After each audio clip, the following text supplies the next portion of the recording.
of a special certified pre-owned Mercedes finance rate of 3.39% APR for up to 36 months on select 2020, 2021, and 2022 models. This makes buying a pre-owned Mercedes-Benz a great way to turn a humdrum holiday season into a ho, look what Santa got me holiday season. Your best holiday gift ever awaits you at Mercedes-Benz of Stockton, mbofstockton.com. The sewer system. It's probably the last thing on your mind, and that's okay. Because at the Sacramento Area Sewer District, it's our first priority. As the region's largest sewer utility, we own and maintain thousands of miles of sewer pipe. And our job is to get to your sewer problem before it interrupts your life. So whether you've got a slow drain or a backup, call us first, day or night. The Sacramento Area Sewer District. It's a dirty job, but we're happy to do it. The 49ers Report, brought to you by E.B. Stone. E.B. Stone, for the life of your garden. The 49ers keep on winning this holiday season, sporting a 5-game win streak since the bye week. San Francisco took care of Seattle in Week 14, 28-16. Quarterback Brock Purdy had a career high in passing yards last Sunday, throwing for 368 yards. The Red and Gold are now the first team in the NFL to clinch a playoff spot this season, currently holding the number 1 seed in the NFL. Celebrating over a century as a family-owned business, E.B. Stone has gathered in valuable insights into nurturing plant growth. Venture into indoor planting with E.B. Stone's Edna's Best indoor and outdoor potting soil. Watch your little plants flourish into ideal indoor companions for the whole family to relish during the holidays. E.B. Stone's indoor and outdoor potting soil is a meticulously crafted blend of essential ingredients. Your plants will thrive both indoors and outdoors. Trust E.B. Stone for the entire lifespan of your garden. Explore more gardening tips, products, and find nearby locations at ebstone.org. Wishing you a season filled with joy and flourishing greenery. Yep, 'tis the season. Hi, if you're like me, you take pride in your gift giving. Well, I've got a terrific idea for you. Gift cards from the Good Feet store. Okay, so arch supports aren't exactly what they've been hinting for, but you know they'd love them. And with the Good Feet lifetime warranty, it's a gift they'll enjoy forever. Buy a Good Feet gift card now, and Good Feet will boost its value 20%. That's a 20% gift free from the Good Feet store. If you have someone on your list who's on their feet all day, has sore feet, knee, hip, or back pain, or even plantar fasciitis, maybe needs an energy boost, or just wants to maintain their active lifestyle, a Good Feet Arch Support gift card could be the perfect gift. The Good Feet store in Sacramento, Roseville, Stockton, Modesto, and Vacaville. Online at goodfeet.com. Well, hello there. It's Santa Claus, and I'm checking my list to see who's been naughty or nice. Yeah. Oh, hey, Santa. About that list, I've been a little bit naughty this year. Oh, my. Naughty boys get a lump of coal in their stocking, you know. Yeah, lump of coal. But guess what, Santa? Elk Grove Kia came to the rescue. Elk Grove Kia? What do they have to do with your naughty deeds? Well, Santa, they gave me a great deal on a new Kia, the highest-rated mass-market vehicle in J.D. Power's U.S. dependability study. What? No lump of coal for me this year, old man. A Kia, you say? Yeah, Well, what about your, challenged credit? Well, Santa, unlike you, Elk Grove Kia doesn't judge guys like me. They looked beyond my troubled past and still sold me a fine new Kia. Look. Well, I never... Sorry, Santa, but Elk Grove Kia has your sled beat this year. So while you're busy with the lumps of coal, I'll be cruising in style in my new Kia. Okay, I suppose Elk Grove Kia is on the nice list this year. Naughty or nice, Elk Grove Kia believes everyone deserves a second chance. Elk Grove Kia, spreading joy one car at a time in the Elk Grove Auto Mall or elkgrovekia.com. From the Power Business Technology Toshiba Studios. KHTK AM Sacramento. KYMX HD2 Sacramento. Sacramento's official home for the San Francisco 49ers. Touchdown! San Francisco! SacTown Sports.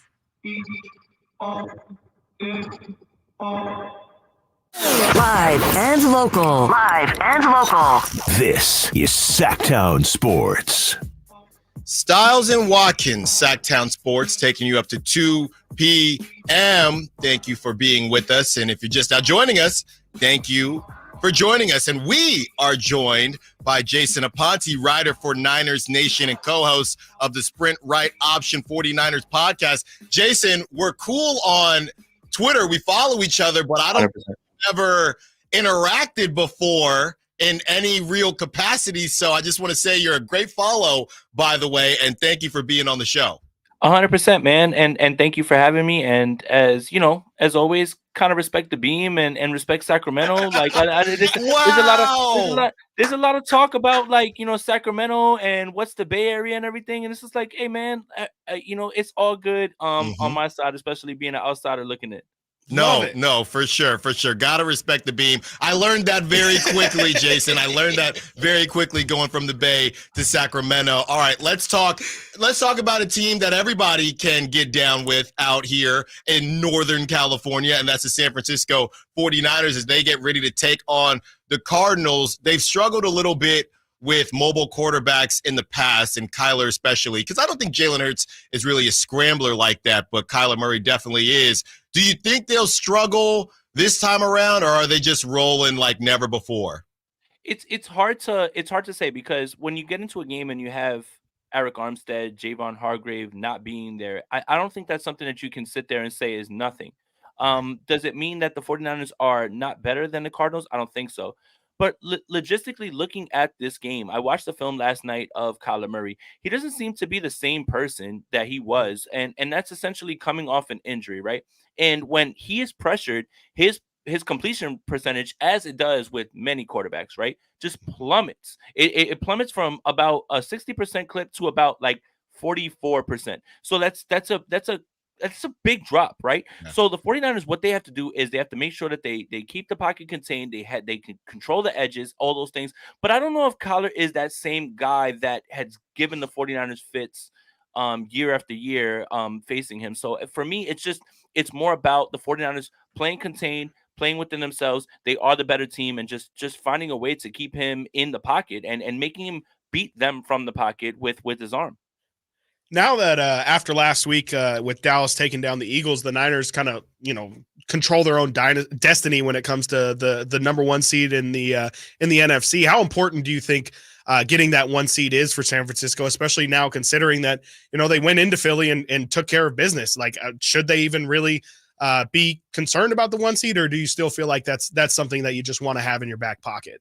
It's paramount, I think, at this point. I think, again, the 49ers have always been that team that nobody ever wants to face, right? Like, nobody wants to see the 49ers. But you know what? Nobody wants to see the 49ers at Levi's. I don't understand why you wouldn't go after something that would absolutely put you at the forefront of the discussion with the NFC. When you look at the NFC, they've already beaten the Philadelphia Eagles and they've beaten the Dallas Cowboys handily, by the way. They didn't just like beat them. And then you had the Detroit Lions where, you kind of felt like, hey, man, they might be annoying, but their schedule was very easy early on, and then all of a sudden they lose to Green Bay, they lose to Chicago, and here we are, right? Like that's kind of where the NFL is, but it's paramount for the 49ers to not travel, right? The 49ers could have a chance at the end of this year to finish their season at Levi's and not travel one more time away from the West Coast. I don't see how that's not paramount. Because the next time that you would have to travel would be Vegas, and that's you Cali boys tell me that's a 45 I can tell you, I just did it. 5-minute flight. There you go. Hour 10. Yeah, you can even drive there if you really wanted to. Yeah, I've driven there, and it hasn't been that long. It was a nice little ride. Yeah, so 100%. Talking to Jason Aponte, writer for Niners Nation and co-host of the Sprint Right Option 49ers podcast. Jason, I'm going to ask a question, and you didn't think you were going to get out of here without talking Brock Purdy, and you have Cam Newton now. And honestly, I'll be honest with you, Jason, we haven't really talked about it that much on the show. Mm-hmm. I didn't think what Cam said was completely out of bounds compared to some other things we've heard where there's just straight up disrespect of Brock Purdy, because Cam talked about other quarterbacks and Cowboys fans were up in arms about Dak, and I feel like the Dolphins fans were the only ones that didn't have anything to complain about in terms of Tua. What did you think about Cam's comments, and what do you think about Brock just in general and the perception of Brock as he is top 2 in MVP odds right now? Let me just say, I'm going to stand back right here real quick. That's a Cam Newton pop figure. Right. See, okay. Yeah. And I believe that there has been a lot of out of bounds comments about Cam Newton's playing career that I will not stand for. I will not. Me being a staunch Cam Newton supporter, he's one of the greatest college football players who has ever played the game. He took Auburn and won a national championship, 15-1, probably the most disrespected MVP outside of Lamar Jackson that I feel has ever played this game in history. In the same breath, he's absolutely wrong. And the reason that I want to say this is because Yeah. when you say game manager shouldn't have a negative connotation in any way. But the way that it was presented by Cam at that point is negative, right? I want to present this to, you, Alan, and Watkins. Alex Smith was a game manager.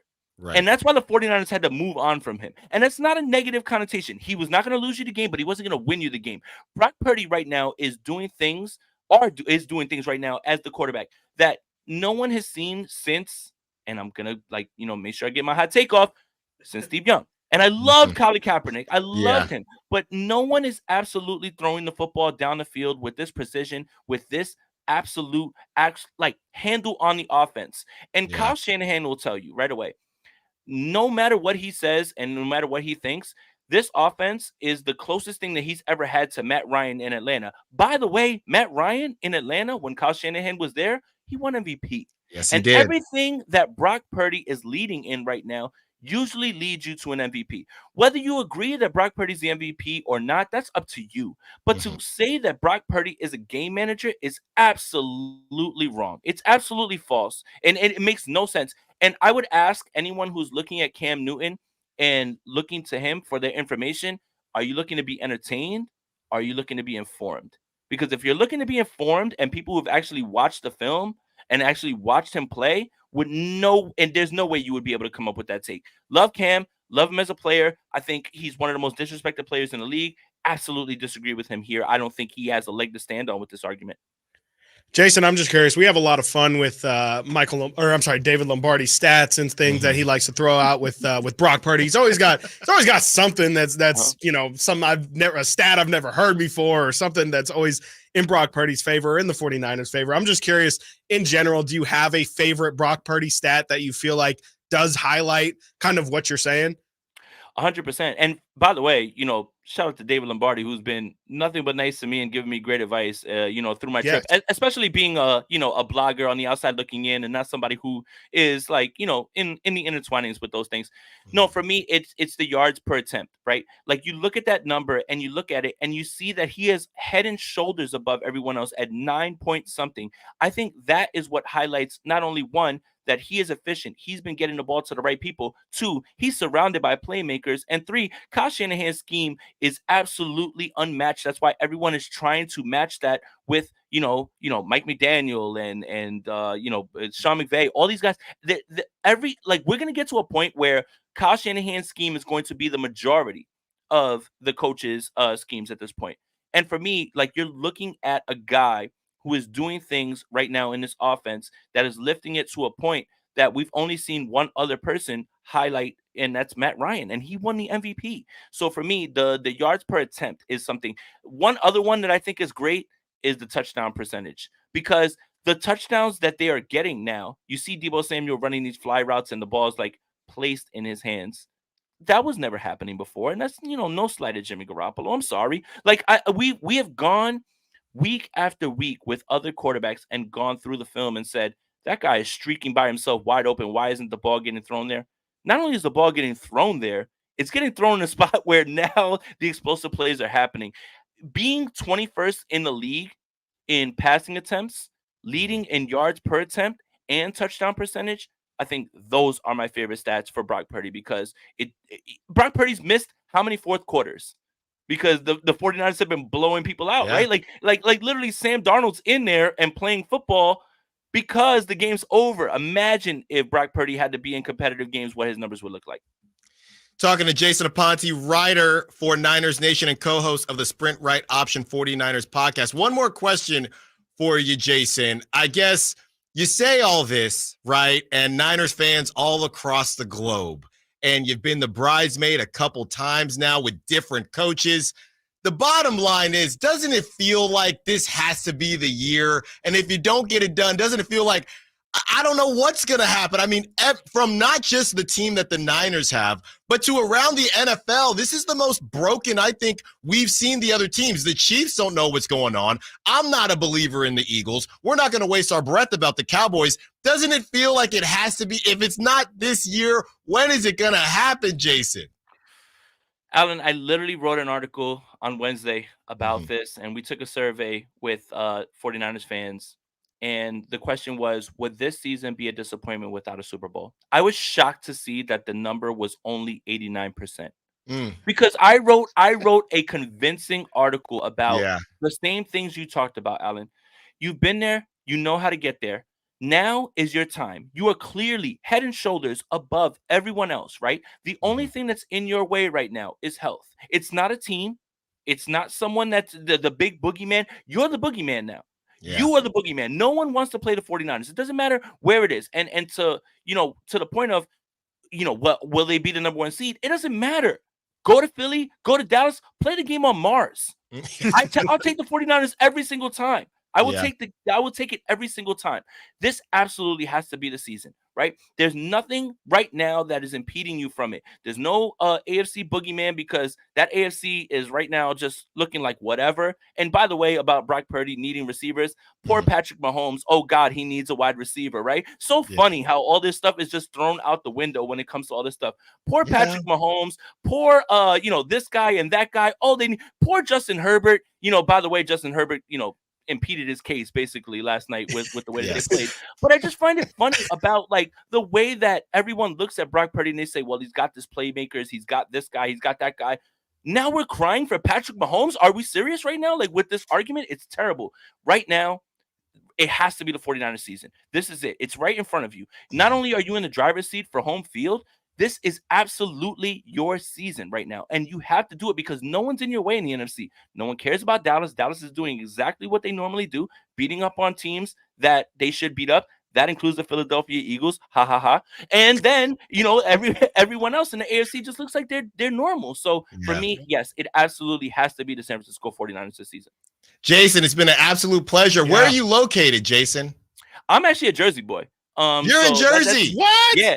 Yeah, so that's what's funny about it. Quick story about how I became involved with the San Francisco 49ers. My father is a proud Indiana Hoosier, and he went when there was a number 3 skinny guy who played for Notre Dame. He said he went to one Notre Dame game, and number 3 was inserted at halftime, and all of a sudden Notre Dame won, and he said, that guy, wherever he goes, I am going to follow that guy. The rest is history.